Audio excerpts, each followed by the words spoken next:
To understand what happened at Columbus, Mississippi that inspired what is now Memorial Day, we have to start at the Battle of Shiloh, Tennessee. Shiloh was the first indication of how costly the war between the states was going to be. About 3,500 killed outright for the North and South combined, but nearly 24,000 casualties, counting wounded, captured, and missing. Way too many wounded to care for at the battle site. So they were loaded on trains, both Union and Confederate, and shipped south.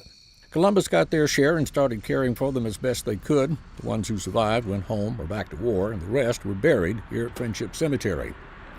4 years later, a year to the day after Robert E. Lee surrendered his army to General Grant, effectively ending the Civil War, the ladies of Columbus came to Friendship Cemetery to decorate the graves of the Confederate dead with fresh-cut flowers.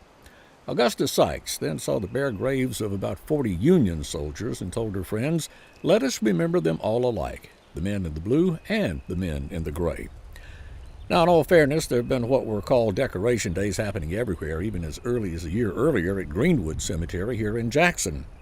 But the decoration day at Columbus caught the attention of the New York Tribune, which said, "The women of Columbus, Mississippi, have shown themselves impartial in their offerings made to the memory of the dead. They strewed flowers alike on the graves of the Confederate and of the National soldiers." Francis Miles Finch saw the article, and it inspired him to write his poem, "The Blue and the Gray." And after his poem was printed in the Atlantic magazine, everybody started having decoration days.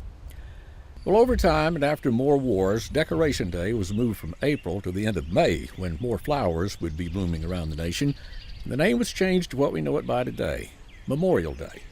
Now, other towns and cities also claim to be the origin of what we now observe as Memorial Day, but Friendship Cemetery in Columbus, Mississippi inspired so many other places to honor the war dead that it has to be one of the leading contenders.